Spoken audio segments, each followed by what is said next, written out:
요즘 우리가 코로나19 사태를 바라보면서 여러 가지 생각을 하고 있습니다. 저 역시도 이 사태를 바라보면서 많은 생각들을 하고 있는데, 저는 이 코로나19를 보면서 참 우습다라는 그런 생각을 하고 있습니다.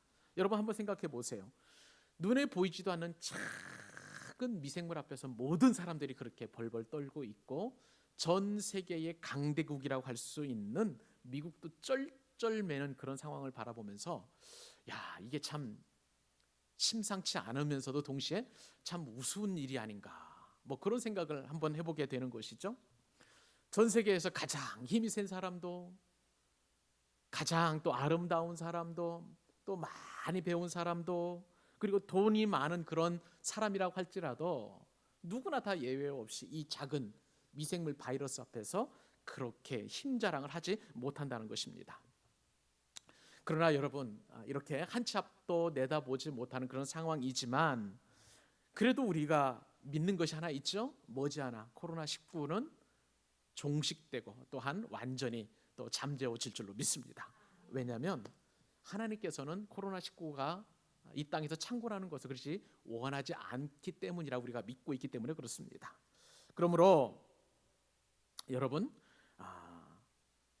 이러한 상황 속에서 우리는 귀한 하나님의 뜻을 발견하고 하나님의 뜻에 순종해야 될 줄로 믿습니다. 오늘 말씀은요, 특별히 전염병이 돌고 있는 이 세상에서, 그리고 거짓 복음이 난무하고 있는 이 세상에서 우리가 꼭 들어야 될 하나님의 말씀입니다. 이 말씀은 하나님이 우리와 함께 하신다는 거예요. 그것을 다른 말로 임마누엘이라고 보통 이렇게 이야기하죠. 또 이것을 저는 오늘 두 자로 한번 제목으로 이렇게 간추려 보았습니다. 임재예요. 어떤 분의 임재입니까? 하나님의 임재입니다. 사랑하는 여러분, 하나님께서 임재하신다는 이 놀라운 복음의 말씀이 이 시간 여러분 각자에게 능력으로 임할 수 있기를 간절히 축복합니다. 이 시간 개인뿐만 아니라 여러분의 가정, 여러분의 사업장, 그리고 여러분의 직장에도 그대로 임할 수 있기를 간절히 소원하는 거예요. 그리고 나아가서 지금 이 코로나19 사태로 인하여서 확진 판정을 받고 참 두려움과 공포 속에서 있는 그러한 사람들에게도, 또 더불어서 대구 경북 지역에서 고군분투하고 또 수도권에서 이 방역 활동을 하시는 모든 분들에게도 하나님께서 함께 하신다는 임재의 축복이 여러분들과 함께 하시기를 바랍니다. 더불어서 우리 교회에도 하나님께서 임재하시기를 간절히 소원하고 있고요. 이 나라와 이 민족과 그리고 새롭게 창궐하고 있는 저 미국과 유럽과 그리고 전 세계에도 하나님께서 우리와 함께 하신다, 너희와 함께 하신다는 임마누엘의 임재가 모든 전 세계 지구촌 곳곳에 임할 수 있기를 간절히 소원합니다. 오늘 말씀을 통해서 나에게 주시는 하나님의 음성을 듣는 시간이 될 수 있기를 간절히 바랍니다. 자, 그러면 오늘 말씀을 통해서 들려주시는 하나님의 음성은 무엇일까요? 첫 번째 교훈은 뭐냐면요, 먹고 사는 일보다, 자, 어떤 일이요? 먹고 사는 일보다 우선하여 성전을 건축하라는 교훈의 말씀입니다. 오늘 본문을 기록한 사람은 선지자 학개라는 사람입니다. 학개 선지자가 오늘 말씀을 기록을 하게 되었는데요, 이 학개, 영어로는 하가이라고 보통 이야기하는데, 이 학개라는 그 선지자의 이름은 명절 혹은 축제라는 뜻을 가지고 있습니다. 근데 여러분, 이 학개라는 그 성경책, 과연 구약 성경에 이런 성경이 있었을까 싶을 정도로 우리에게는 굉장히 낯선 이름, 그 이름이 바로 학개 아니겠습니까? 보통 구약의 선지자는요, 이 바벨론 포로기를 기준으로 해서 나눠요. 그래서 바벨론 포로 전 선지자와 그리고 바벨론 포로 이후의 선지자라고 이렇게 나누는데, 특별히 오늘 본문을 기록한 이 학개 선지자는 바벨론 포로 이후에 활약했던 선지자입니다. 주전 약 520년경에 하나님 앞에 부르심을 받아서 약 4개월 동안 하나님의 말씀을 전한 그런 선지자라고 할 수가 있습니다. 이 학개 선지자가 활동하던 때의 유다 혹은 이스라엘은요, 역사에서 굉장히 중요한 그런 전환기적인 그런 시점 가운데 놓여 있었습니다. 그도 그럴 것이, 유다 백성들은 바벨론에서 70년 동안 포로 생활을 했잖아요. 그리고 70년 포로 생활을 마친 다음에 이제 예루살렘으로 돌아왔습니다. 그래서 예루살렘에서 돌아와서 이제 정착을 하면서 새로운 삶을 살기 위해서 애쓰고 노력하는 그런 시점 가운데에 이 학개 선지자가 활약을 했던 것이죠. 자, 그때 당시에 좀 시대적 정황을 조금 우리가 살펴볼 필요가 있습니다. 주전 538년입니다. 지금으로부터 그러니까 2538년 전이죠. 주전 538년 페르시아 왕 이제 고레스라는 왕이 있는데, 이 고레스라는 왕은 바벨론이라는 대제국을 무너뜨리고 새로운 제국을 설립을 했습니다. 그리고 그때 바벨론의 포로로 끌려왔던 모든 포로들에게 이제 고향으로 돌아가라라는 그런 칙령을 내린 거예요. 그러나 유다 백성들은 이러한 칙령을 받았음에도 불구하고 곧바로 떠날 수가 없었습니다. 왜냐하면 70년 동안 그 바벨론 땅에서 살았기 때문에 그곳에서 일구었던 어떤 전답이 있었을 것이고요, 생활의 터전도 있었을 것이고, 또 일하는 어떤 가게도 있었을 것이고, 사업의 장도 있었을 것이고, 그런 생업의 현장을 다 놔두고 다시 고향 땅으로 돌아간다는 것이 쉬운 일은 아니었을 거예요. 그렇기 때문에 1년 동안 좀 머뭇하였습니다. 자, 그런 다음에 이제 1년이 지난 그 시점에서 오늘 본문에 보니까 유다 총독인 스룹바벨과 그리고 대제사장인 여호수아가 이끄는 그런 유다 백성들은 무너진 성전 건축을 하기 위해서, 그리고 하나님께 허락하신 옛 땅, 그곳이 바로 가나안 땅이죠. 그 예루살렘으로 떠나는 그런 일을 하고 예루살렘으로 돌아오게 된 것입니다. 이것을 일컬어서 이제 제1차 포로 귀환이라고 그래요. 바벨론 포로는 보통 3차까지 이제 귀환을 하게 되는데, 제1차 포로 귀환 이후에 바로 이 학개 선지자가 활동을 하였습니다. 그때 유다 백성들의 그 어떤 그 기쁨이라고 할까요? 환희는 어땠을까 싶습니다. 여러분, 우리가 일제 36년의 그 압제를 이제 이겨내고 8.15 광복을 맞았을 때 우리나라의 어떤 그 기쁨, 환희를 생각해 보면 그때 당시에 유다 백성들의 기쁨과 꿈과 희망은 얼마나 부풀어 있을까 우리가 어렵지 않게 짐작할 수가 있을 것입니다. 그런데 학개 선지자가 활동하던 이 시대는요, 포로로 돌아온 지 16년쯤 지나는 그런 시점이었는데, 그들이 포로에서 돌아와서 가지고 있었던 꿈, 희망, 성전 건축에 대한 그 비전은 완전히 물거품처럼 사라진 그런 시점이었습니다. 왜냐하면요, 그들에게는 성전 건축보다도 더 우선해서 해야 할 일이 있었던 것입니다. 그것은 생존을 위해서 몸부림치는 그러한 생활고였던 것이죠. 여러분, 한번 생각을 해보세요. 폐허가 된 예루살렘에서는 지금 당장 먹고 사는 것만으로도 참 힘겨웠을 것입니다.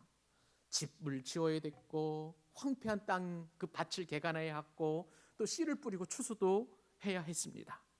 그렇다고 먹고 사는 일에만 매달릴 수는 없었던 거예요. 그때 당시에는 예루살렘 성이 황폐되어 있었기 때문에 성벽도 없었어요. 그렇기 때문에 호시탐탐 주변의 이방 민족들이 와서 이제 이 유다 백성들을 침략할 것을 생각을 해보면 또 안전하게 그들을 지켜야만 하는 그런 일도 겸하여 해야만 했었던 것입니다. 그것으로도 끝이 아니죠. 이스라엘 백성들의 존재 목적이 무엇입니까? 살아계신 하나님을 예배하는 거예요. 성전을 건축하는 것입니다. 그렇기 때문에 이 성전 건축도 좀 해야만 했었고, 그리고 그들이 늘 율법을 배워야 됐고, 그 배운 율법대로 지켜 살도록 그렇게 또 삶이 주어져 있었습니다. 그러니 이들의 삶은요, 숨이 턱 밑까지 차오를 정도로 그렇게 힘들고 어려웠던 거예요. 이런 상황 속에서 놀라운 일이 벌어집니다. 하나님께서 바로 그 고통의 한복판에서 말씀을 하신다는 거예요. 자, 오늘 말씀 1절과 2절 같이 한번 읽어보도록 하십시다. 다시 한번 읽습니다. 시작. 다리오 왕 제2년 여섯째 달 곧 그 달 초하루에 여호와의 말씀이 선지자 학개로 말미암아 스알데알의 아들 유다 총독 스룹바벨과 여호사닥의 아들 대제사장 여호수아에게 임하니라. 이르시되 만군의 여호와가 이같이 말하여 이르노라. 아멘. 사랑하는 여러분, 하나님은 말씀하시는 분이십니다. 만군의 여호와는 말씀하시는 그런 분이세요. 언제 말씀하십니까? 삶이 가장 가장 힘겨울 때에, 턱 밑까지 숨이 차오를 때에 말씀하시는 하나님이심을 우리가 이 말씀을 통해서 깨닫게 되는 거예요. 말씀하시되 그냥 밑도 끝도 없이 그렇게 말씀하시는 것이 아니라 정확한 때에 말씀하시는 그런 하나님이십니다. 여러분, 하나님께서 말씀하시는 날 언제라고요? 성경 말씀을 보니까 다리오 왕 제2년 여섯째 달, 곧 그 달 초하루라는 거예요. 페르시아의 다리오 왕이 통치하던, 그때 당시에 최강대국이죠. 그때에 이 페르시아 원력으로 6월 1일에 말씀하셨다는 것이죠. 이것은 태양력으로, 우리가 쓰는 이 태양력으로 계산을 해볼 때에 주전 520년 8월 29일 그날에 말씀하신 거예요. 여러분, 날짜가 이렇게 정확하게 기록되었다는 것은 어떤 것을 의미합니까? 분명하게 말씀하셨다는 거예요. 픽션이 아니라, 거짓이 아니라는 거예요. 여러분, 우리가 일기를 쓸 때 한번 생각을 해보세요. 일기를 썼을 때 지난 1998년 8월 1일이다 하면 정확하게 그날에 일어난 일이, 그 일기를 쓰면은 그것이 어떤 일이 일어나는지가 분명한 사실로 우리가 인식하잖아요. 마찬가지로 하나님의 말씀이 다리오 왕이 통치하는 제2년째에 6월 첫날에 하나님의 말씀이 학개에게 임하였다라고 그렇게 성경에 기록되어 있는 것이죠. 근데 여러분, 이 말씀은 학개에게 말씀하시게 하셨고, 그리고 그 말씀이 누구에게 말씀이 또한 전달이 됩니까? 스룹바벨과 그리고 대제사장 여호수아예요. 여러분, 스룹바벨을 어떻게 성경은 설명하고 있냐면 스알디알의 아들이라고 이렇게 이야기합니다. 그러면 여러분, 스알디알은 도대체 누구일까요? 유다 왕국의 마지막 왕이 시드기야입니다. 그 위의 왕이 이제 여호와긴인데, 여호와긴의 아들이 스알디엘이고, 그리고 스룹바벨은 이 스알디알의 아들인 거예요. 그러니까 여호와긴 왕의 손자, 다윗의 후손이라는 것을 우리가 어렵지 않게 짐작할 수 있는 거예요. 그리고 이 학개를 통해서 들려주신 하나님의 음성을 들은 자가 누구였었냐면 대제사장 여호수아입니다. 대제사장 여호수아는 누구인가요? 스라야의 손자이자 여호사닥의 아들이에요. 여호사닥 대제사장은 유다가 멸망하기 전에 맨 마지막 대제사장이었습니다.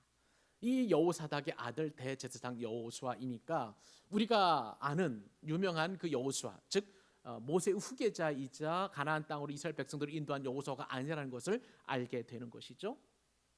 이 두 사람에게 학개를 통해서 하나님의 말씀이 증거가 되었습니다.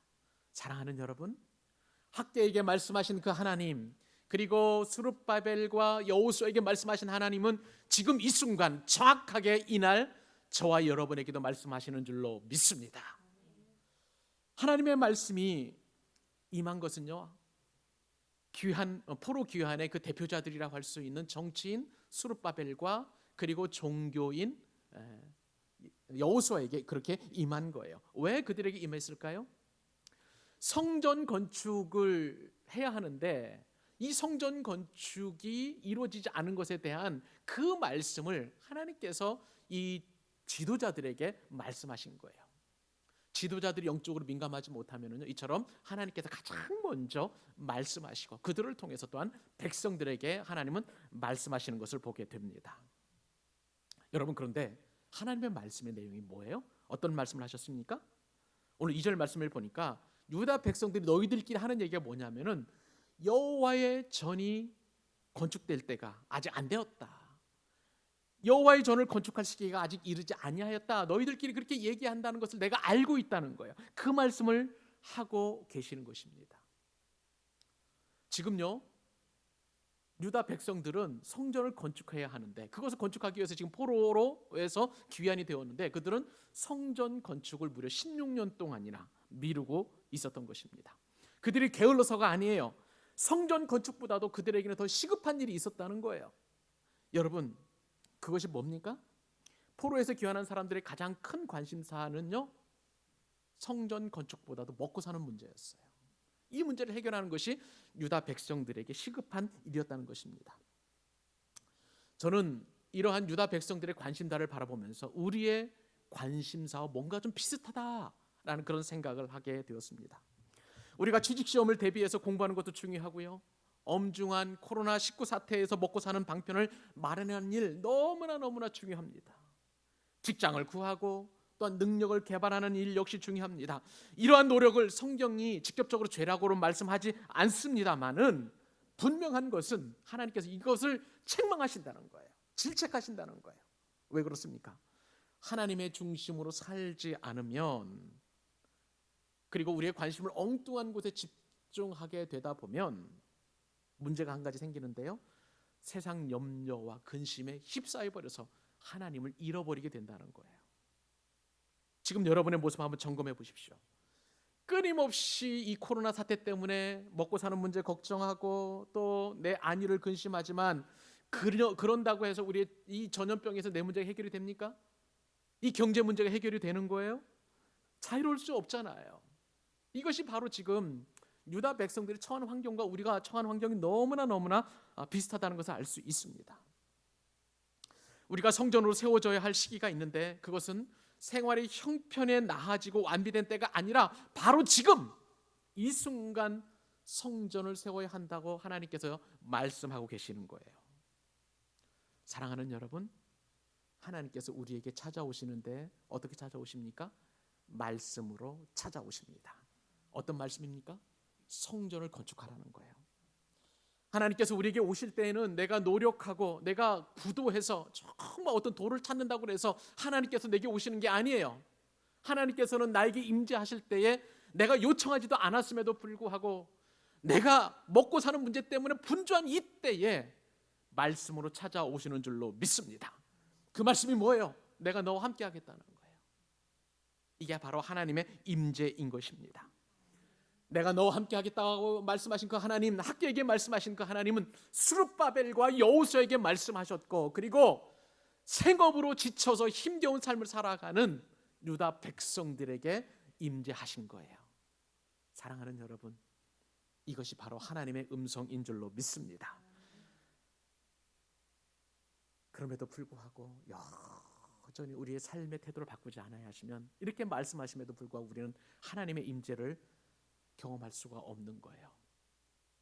오늘 이 시간 먹고 사는 일보다도, 그리고 전염병 예방보다도 하나님께서 여러분에게 임재하시기를 더 원하신다는 그 음성 들으실 수 있기를 바랍니다. 하나님의 임재가 왜 중요한지는 이 설교 끝날 때쯤에서 여러분 모두가 다 공감하실 거예요. 하나님의 임재는 놀랍습니다. 엄청난 복으로 우리에게 다가오기 때문에 그렇습니다. 우선 먼저 인정하십시다. 하나님께서 나와 함께 하시기를 원하신다는 이 음성, 이 한마디 말씀, 이 하나님의 임재를 여러분 꼭 기억하고 여러분의 마음 가운데 꼭 저장해 놓을 수 있기를 주님의 이름으로 축원합니다. 두 번째 교훈은 무엇일까요? 하나님께서 오늘 말씀을 통해서 주시는 음성은요, 지금 초라한 나무로라도 성전을 건축하라는 말씀입니다. 여러분, 말씀을 드린 대로 지금 유다 백성들은요, 환경이 허락지 않아서 지금 성전 건축을 하지 못하고 있습니다. 여기에는 먹고 사는 문제 외에도 또 다른 문제들이 있었어요. 성전 건축을 방해하는 사람들이 있었습니다. 오늘 본문에는 나와 있지 않지만 에스라 4장에 보면 그때 당시에 유다 백성들의 삶의 환경이 좀 기록되어 있는데, 대부분의 유다의 어떤 엘리트층들, 좀 잘 먹고 잘 살고 또 배운, 그리고 또 귀족 족속들은 다 바벨론으로 끌려갔지만 그 예루살렘 남아 있었던 백성들이 있어요. 에스라 4장에 보면 그 사람들을 사마리아인들이라고 이렇게 표현하고 있습니다. 근데 이 사마리아인들이 이제 바벨론 포로에서 돌아온 유다 백성들이 성전을 건축하려고 할 때 자신들의 기득권이 빼앗길 것을 염려해서 성전 건축을 방해한 거예요. 우리가 하나님의 임재를 경험하게 되면 꼭 방해거리들이 있는데 사마리아인들이 그 역할을 감당한 거예요. 그러면서 동시에 삶의 문제들이 있으니까 하나님 만나기를, 성전 건축하는 것을 그들은 꺼려했던 것입니다. 그래서 유다 백성들이 여호와의 집을 건축할 때가 아직 이르지 아니하였다, 그렇게 인정할 수밖에 없었던 거예요. 자, 그런데요, 이런 상황 속에서 하나님께서 하시는 말씀이 있습니다. 이것은 책망의 말씀인데요, 학개서 1장 3절로 4절에 같이 한번 읽어보십시다. 시작. 여호와의 말씀이 선지자 학개에게 임하여 이르시되 이 성전이 황폐하였거늘 너희가 이때에 판벽한 집에 거주하는 것이 옳으냐? 하나님은요 지금 논리적으로 따져 묻고 있어요.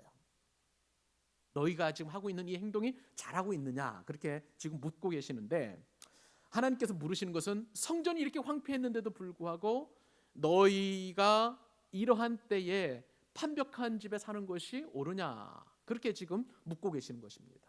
이 판벽한 집이라는 것은 벽을 완전하게 세우는 거예요. 이제 그런 의미적인 표피적인 그런 뜻인데, 그런데 집을 아주 호화롭게 잘 지어놓은 그러한 상태를 말하는 것입니다. 하나님은 지금 그 무엇보다도 시급한 성전 건축을 뒤로 하고 자신들의 집을 안전하게 만들어 놓은 이 유다 백성들을 책망하고 계시는 거예요. 성전은 지금 허물어져 있는데 너희들 집은 그렇게 호화롭고 안전하게 지어놓은 것이 과연 옳으냐? 그렇게 이야기하고 있는 거예요. 근데 여러분 곰곰이 한번 생각을 해보세요. 삶이 힘들면 누구나 다 갖는 그런 생각이 뭐냐면요, 집이 좀 행복하기를 원합니다. 그래서 좋은 집, 또 따뜻한 집, 그리고 내가 와서 편안하게 쉴 수 있는 집, 그런 집들을 뭐 이렇게 꾸며놓는 것, 그게 그렇게 책망받을 일인가? 그렇게 생각할 수 있어요. 그런데 하나님께서 지금 책망하고 계신다는 거예요. 책망하고 계십니다. 이렇게 책망할 뿐만 아니라 왜 그렇게 이것이 잘못된 것인지를 하나님께서 지금 큰 말씀을 통해서, 여러 좀 긴 말씀을 통해서 지금 그들에게 그게 과연 옳은 것이냐 말씀하고 계시는데, 5절로 11절까지 말씀인데 좀 깁니다만은 여러분 성경책을 다 펴시고 제가 읽는 말씀대로 속도대로 한번 따라와 보시길 바랍니다. 제가 5절로 11절까지 말씀을 읽어드릴게요. 그러므로 이제 만군의 여호와가 이같이 말하노니 너희는 너희의 행위를 살필지니라. 너희가 많이 뿌릴지라도 수확이 적으며 먹을지라도 배부르지 못하며 마실지라도 흡족하지 못하며 입에 넣어도 따뜻하지 못하며 일꾼이 삭슬 받아도 그것을 구멍 뚫어진 전대에 넣음이 되느니라. 만군의 여호와가 말하노니 너희는 자기 행위를 살필지니라. 너희는 산에 올라가서 나무를 가져다가 성전을 건축하라. 그리하면 내가 그것으로 말미암아 기뻐하고 또 영광을 얻으리라. 여호와가 말하였느니라. 너희가 많은 것을 바랐으나 도리어 적었고 너희가 그것을 집으로 가져갔으나 내가 풀어버렸느니라. 나 만군의 여호와가 말하노라. 이것이 무슨 까닭이냐? 내 집은 황폐하였을 때 너희는 각각 자기의 집을 짓기 위하여 빨랐음이라. 그러므로 너희로 말미암아 하늘은 이슬을 그쳤고 땅은 산물을 그쳤으며 내가 이 땅과 산과 곡물과 새 포도주와 기름과 땅의 모든 소산과 사람과 가축과 손으로 수고하는 모든 일에 한죄를 들게 하였느니라. 여러분, 하나님께서 이렇게 판벽한 집을 지어놓은 그 이스라엘 백성들에게 지금 묻고 계시는 것, 그리고 책망하시면서 제일 먼저 해야 하시는 말씀이 뭐냐면은 내 행위를 살펴보라는 거예요. 내 행위를 살펴보라.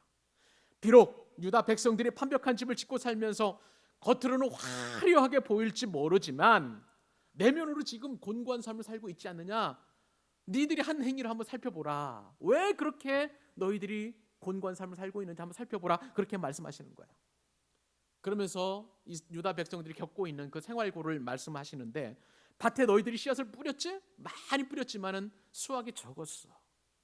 그리고 아무리 먹어도 너희가 배부르지 못하고 배가 여전히 고팠던 것 너희들은 알고 있지 않느냐? 물을 마셨을 거야. 그런데 여전히 목말랐지? 그리고 옷을 입어도 그 추위를 피할 수 없었어. 월급을 받아도 밑받은 독에 물 붓는 것처럼 돈은 통장에 흔적만 남기고 그냥 금방 다 사라졌지 않니? 너희들의 모습이 지금 그런 거야. 어디 그뿐이야? 그러면서 9절에서 11절 말씀을 더 말씀하시는데 더 심각한 일이 그들의 삶 가운데 드리워졌습니다. 열심히 일해서 풍성함을 기대했지만 아주 조금밖에 거두지도 못했고, 그나마도 집에 가지고 왔지만 하나님께서 다 불어서 다 날려버리셨다는 거예요. 하나님이 비를 내리지 않으셨으니 땅과 산과 곡식과 포도주와 기름과 땅의 소산물과 사람과 가축과 그리고 손을 대는 모든 일마다 한재가 들었다는 겁니다. 한재는 가뭄이에요. 여러분, 하는 일마다 안 되는 것, 가뭄이 들 때가 있죠. 이게 사람의 힘이 아닙니다. 하나님께서 그렇게 하시는 것입니다. 왜요? 하나님이 집은 지금 황폐한 채, 무너진 채로 남겨놓고 너희들 집만 좋은 집을 지어놨는데 그 이후의 삶이 너희들이 정말 기대했던 것처럼 행복하냐? 풍성하냐? 넉넉하냐? 그것을 지금 하나님께서는 묻고 계시는 거예요. 그러니 유다 백성들에게는 아직 여호와의 전을 건축할 때가 이르지 아니하였다, 그렇게 판단했던 것입니다. 그러나 여러분, 이 유다 백성들의 판단은 틀렸습니다. 지난 16년 동안 이런 마음을 가지고 그들은 최선을 다해서 먹고 살려고 이렇게 노력했지만 그들의 삶은 너무나 고달플 뿐이었어요. 왜요? 하나님께서 그들과 함께 하시지 않으셨기 때문에 그렇습니다. 하나님의 임재를 경험하지 못했기 때문에 그들의 삶은 너무나 팍팍하고 고단했던 거예요. 하나님의 임재를 우선순위에 두지 않았기 때문에 저들의 삶은 수고에 비해서 정당한 보상도 없이 그렇게 다 흐지부지 흩어지고 말았던 것입니다. 여러분, 이것이 바로 우리 인생의 모습이에요. 아무리 수고하고 또한 노력을 해도 우리가 만족을 얻을 수 없는 것, 이러한 인생을 주님께서 우리를 초대하시는 것 아니겠습니까? 수고하고 무거운 짐진 자들아 다 내게로 오라, 내가 너희를 쉬게 하리라. 하나님의 임재만이 우리의 삶의 팍팍함과 공고함을 이기게 하여 주시는 줄로 믿습니다. 그런데 여러분, 아무리 현실적인 어려움이 있다고 할지라도 오늘 주신 말씀과도 같이 우리가 가장 먼저 해야 할 일이 있습니다. 그것은 뭐냐면은 하나님의 나라와 의를 먼저 구하는 일이에요. 그러면 이 모든 것을 하나님께서 더하시는 줄로 믿습니다. 그러므로 유다 백성들은 자기 자신을 돌아보는 일, 하나님의 나라와 의를 먼저 구하는 그 일을 못한 것에 대하여 자기 행위를 먼저 살피는 일이 가장 먼저 해야 할 일이었습니다. 그래서 이 일이 얼마나 중요했으면 하나님께서는 두 번 말씀하시는데 6절, 5절 말씀에도 너희 행위를 살필지니라, 그리고 7절에서도 너희 행위를 살필지니라. 하나님께서 이 시간 저와 여러분에게 말씀하십니다. 내 행위를 살펴라, 내 마음을 살펴라, 그렇게 말씀하고 계십니다. 내 행위를 살피는 것, 나의 행위를 살피는 것, 이것을 일컬어서 회개라고 이야기합니다. 근데 여러분, 유다 백성들은 쉽게 회개했을까요? 오늘 본문은 아닙니다만은 학개서 2장 17절로 19절까지 말씀 한번 보겠습니다. 제가 말씀을 읽어드리죠. 만군의 여호와가 말하노라, 내가 너희 손으로 지은 모든 일에 곡식을 마르게 하는 재앙과 우박으로 쳤으나 너희가 내게로 돌이키지 아니하였느니라. 너희는 오늘 이전을 기억하라. 아홉째 달, 지금 저기가 빠졌어요. 17절이 빠졌습니다. 지금 18절 19절만 읽는데 우선 18절 19절 계속 읽습니다. 곧 여호와의 성전 지대를 쌓던 날부터 기억하여 보라. 곧 곡식 종자가 아직도 창고에 있느냐? 포도나무, 무화과나무, 석류나무, 감람나무의 열매가 맺지 못하였느니라. 그러나 오늘부터는 내가 너희에게 복을 주리라. 자, 그 이전에 17절 말씀이 빠져 있는데 17절 말씀을 보면 만군의 여호와가 말하노라, 내가 너희 손으로 지은 모든 일에 곡식을 마르게 하는 재앙과 깐부기 재앙과 우박으로 쳤으나 너희가 내게로 돌이키지 아니하였느니라. 여기 기록되어 있군요. 자, 여기에 보면 여전히 회개하지 않은, 자신의 행위를 돌이키지 않은 그 유다 백성들에게 하나님께서는 여러 가지 재앙으로 치셨습니다. 하나님께서 이처럼 재앙으로 치신 이유는요, 그들을 돌이키게 하심이었던 거예요. 그런데 이제 회복의 말씀을 주시죠. 너희들이 행위를 돌이키기만 하면, 오늘부터 그것을 오늘로 삼으시는 거예요. 이것을 하나님께서는 이제 회개하는 그때를 오늘로 삼으시고 오늘 이전과 그리고 오늘 이후로 너희들의 삶이 완전히 바뀐다고 그렇게 말씀하고 계시는 거예요.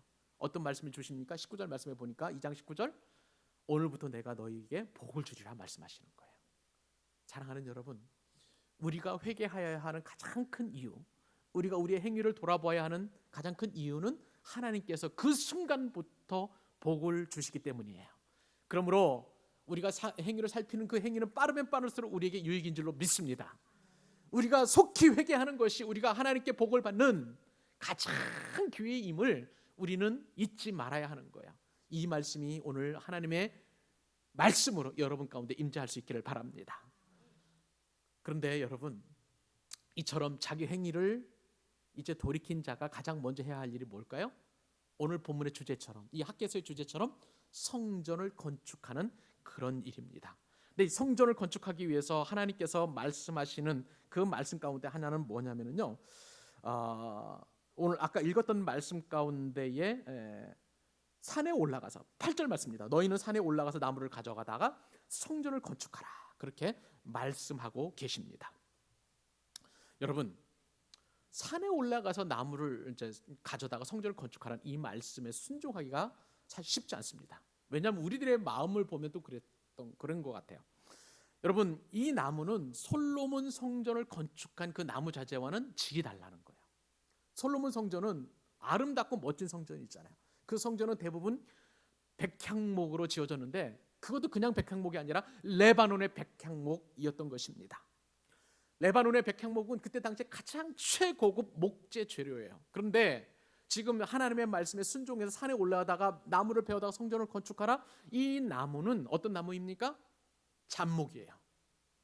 잡목입니다. 레바논의 백향목과 비교해 볼 때 너무너무 초라한 잡목에 불과한 거예요. 그런데 우리는 성전을 건축할 때 있어서 이 성전이라는 그것에 집중하는 것이 아니라 이 백향목에 집중하는 우리의 신앙 습성을 보게 됩니다.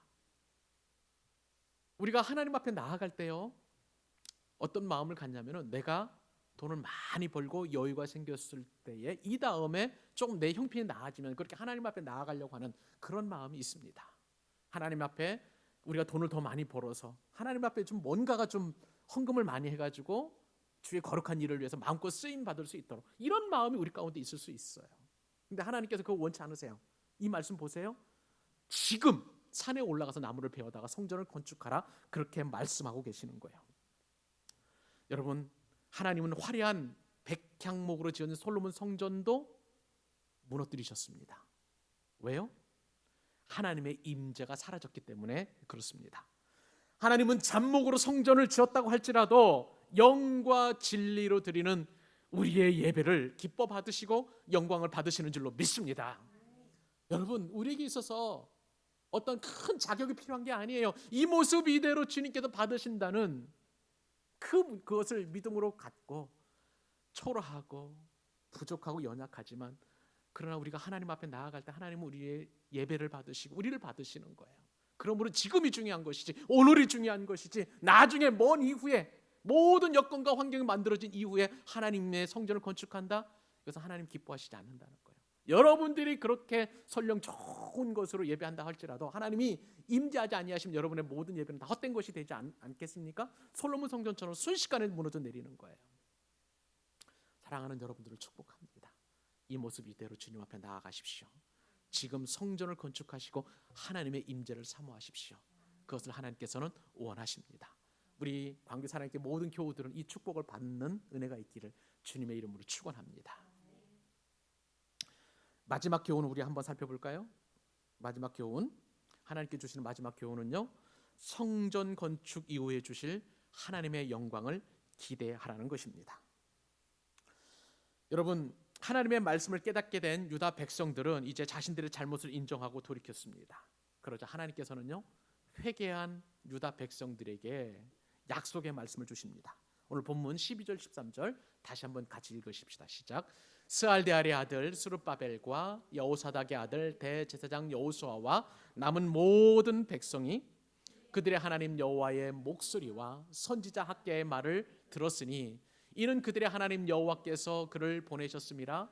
백성이 다 여호와를 경외하며 그때의 여호와의 사자 학개가 여호와의 위임을 받아 백성에게 말하여 이르되 여호와가 말하노니 내가 너희와 함께하노라 하니라.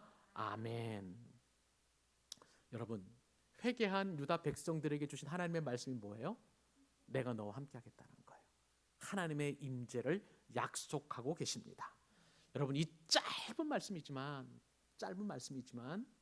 유다 백성들을 회복하기에는 충분한 말씀인 줄로 믿습니다. 여러분, 이 코로나 사태와 같이 이처럼 엄중한 시기에, 그리고 우리의 경제적인 형편, 모든 가정의 형편들이 어려운 이 시기에 우리에게 가장 위로가 되는 말씀이 뭐예요? 하나님께서 나와 함께 하시겠다는 것 아니겠습니까? 우리와 함께 하신다는 그 임재의 약속의 말씀이 가장 큰 축복인 줄로 믿습니다. 그러므로 여러분, 그래서 성전이 필요한 거예요. 성전이 뭡니까? 성전 건축은 어려운 상황을 타개하는 그러한 문제 해결책이 아니라 회복의 시작을 알리는 하나님의 말씀이요, 그것이 복음이기 때문에 하나님께서는 지금 성전을 건축하라 그렇게 말씀하고 계시는 겁니다. 여러분, 이 말씀이 여러분에게 위로와 소망과 능력이 될 수 있기를 바랍니다. 이제 말씀을 듣고 회복을 경험한 유다 백성들은 어떻게 됐을까요? 드디어 이제 성전 건축을 시작하겠죠? 자, 14절 15절 말씀, 그들이 움직이는 말씀이 오늘 본문에 기록되어 있습니다. 자, 읽습니다. 같이 시작. 여호와께서 스왈데알의 아들 유다 총독 스룹바벨의 마음과 여호사닥의 아들 대제사장 여호수아의 마음과 남은 모든 백성의 마음을 감동시키심에 그들이 와서 만군의 여호와 그들의 하나님의 전 공사를 하였으니 그때는 다리오 왕 제2년 여섯째 달 24일이었더라. 아멘. 여러분, 하나님의 말씀 임한 것이 다리오 왕 2년 6월 1일이었어요.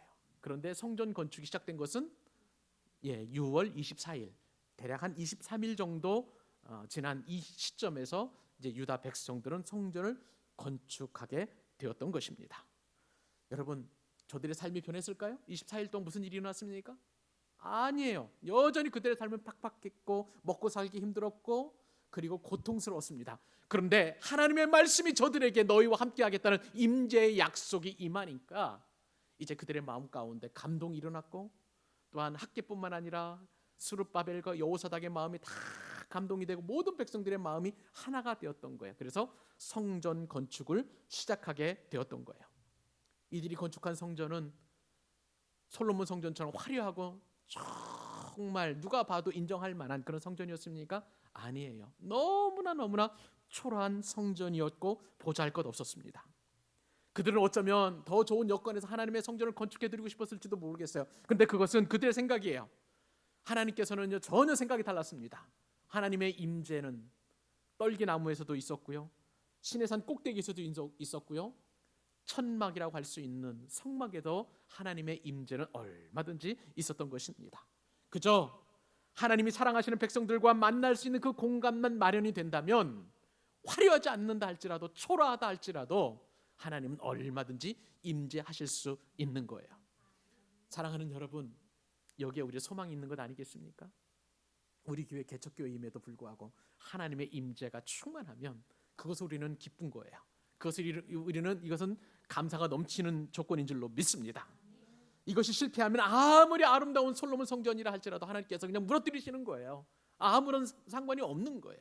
그러므로 우리가 원하는 것은 크고 좁고 화려한 성전이 아니라 하나님의 임재가 넘치는 쉐키나의 영광, 하나님의 영광의 구름으로 가득한 하나님의 임재인 성전인 줄로 믿습니다. 여러분, 그러면 우리도 이제 성전을 건축해야 하는데 어떤 성전을 건축해야 할까요? 여러분, 우리는 눈에 보이는 성전을 건축하는 게 아니에요. 우리는 신약 성경, 예수님을 믿은 신약의 백성들에게는 우리 자신이 성전인 줄로 믿습니다. 그러면 우리는 어떤 성전을 건축해야 돼요? 우리가 건축해야 될 그 성전은 학개서 2장 5절 말씀에 있습니다. 학개서 2장 5절 말씀에 따르면 너희가 애굽에서 나올 때에 내가 너희와 언약한 말과 나의 영이 계속하여 너희 가운데 머물러 있나니 너희는 두려워하지 말지니라, 이렇게 말씀하고 계세요. 즉, 우리가 건축해야 될 성전은 뭡니까? 우리 마음 가운데, 우리 교회에 하나님의 말씀으로 건축 자재를 삼아야 된다는 거예요. 성령으로 건축 자재를 삼아야 되는 줄로 믿습니다. 이것이 바로 우리가 건축해야 될 성전이에요. 하나님께서는 이러한 성전을 건축하기를 원하십니다. 그런데 이러한 성전이 건축하면은요, 그 뒤에 엄청난 복이 임하게 됩니다. 학개서 2장 6절로 9절, 우리 모든 교우들이 함께 은혜를 받기를 원하는데, 여러분 아멘 하는 심정으로 같이 한번 읽어보십시다. 시작. 만군의 여호와가 이같이 말하노라. 조금 있으면 내가 하늘과 땅과 바다와 육지를 진동시킬 것이며 모든 나라의 보배가 이르르니 내가 이 성전의 영광이 충만하게 하리라. 만군의 여호와의 말이니라. 은도 내 것이요 금도 내 것이니라. 만군의 여호와의 말이니라. 이 성전의 나중 영광이 이전 영광보다 크리라. 만군의 여호와의 말이니라. 내가 이곳에 평강을 주리라. 만군의 여호와의 말이니라. 아멘. 여러분, 이 말씀 엄청난 말씀이에요. 만군의 만왕의 왕이신 하나님께서 우리에게 직접 말씀하십니다. 내가 조금만 있으면 하늘을 진동시키겠다, 땅을 진동시키겠다, 바다를 진동시키겠다 말씀하시고 모든 나라를 다 진동시켜서 모든 나라의 보배가 이곳에 임하도록 축복해 주신다는 말씀이에요. 그리고 이 성전에 비록 초라하고 낡고 보잘것없고 그리고 정말 부족한 성전이라 할지라도 하나님의 영광이 충만하게 그 성전 가운데 임하게 되는데, 이 성전의 영광이 이전의 성전의 영광보다, 즉 솔로몬 성전의 영광보다 더하리라. 아멘. 이것이 바로 만군의 여호와의 말씀이에요. 그리고 그 성전에 어떤 은혜를 주십니까? 샬롬의 은혜를 주신다는 거예요. 평강을 주신다는 것입니다. 평화를 주신다는 거예요. 여러분, 이것이면 우리가 원하는 모든 것들이 다 들어있는 것 아니겠습니까?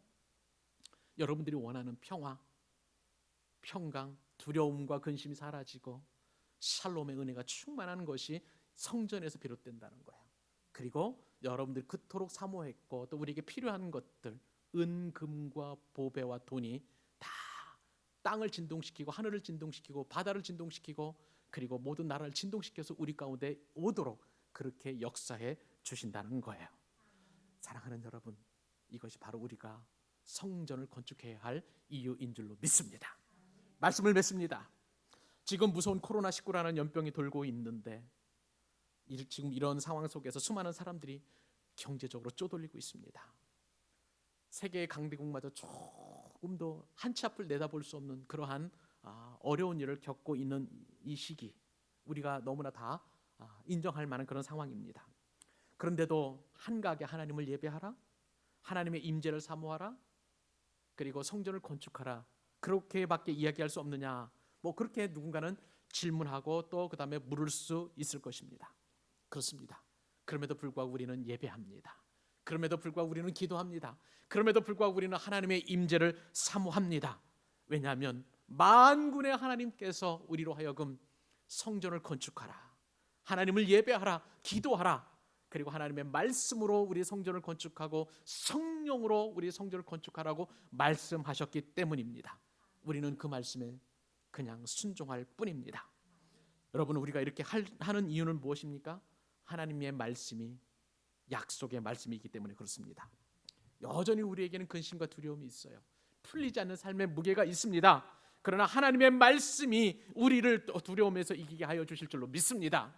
우리에게 임재하시겠다는 거예요. 우리와 함께 하시겠다는 거예요. 너희들의 고통과 염려와 근심 가운데 내가 너희와 함께 하시겠다고 분명하게 약속하고 계십니다. 말씀으로 임재하신다고 우리에게 확언해 주고 계십니다. 여러분, 하나님께서는 오늘 우리에게도 함께 하십니다. 그 약속의 말씀을 붙잡고 우리 승리하십시다. 밖에서 2장 4절 말씀, 축복의 말씀을 우리 같이 마지막으로 받으면서 오늘 말씀을 갈무리하십시다. 같이 읽습니다. 여호와가 이르노라, 수르바벨아 스스로 굳세게 할지어다. 여호사닥의 아들 대제사장 여호수아여 스스로 굳세게 할지어다. 여호와의 말이니라, 이 땅 모든 백성아 스스로 굳세게 하여 일할지어다. 내가 너희와 함께하노라, 만군의 여호와의 말이니라. 아멘. 하나님께서 약속해 주시죠. 내가 너희와 함께 하시니 굳세게 할지어다, 굳세게 할지어다, 스스로 굳세게 할지어다. 3번씩이나 강조하십니다. 사랑하는 여러분, 하나님께서 나와 함께 하신다는 그 귀한 말씀을 우리가 붙잡고 나의 성전에서 우리 스스로 굳세게 하는 축복을 누림으로 말미암아 하나님께서 임재의 축복을 주시는 모든 복을 받아 누리는 저와 여러분 되실 수 있기를 주님의 이름으로 축원합니다. 아멘.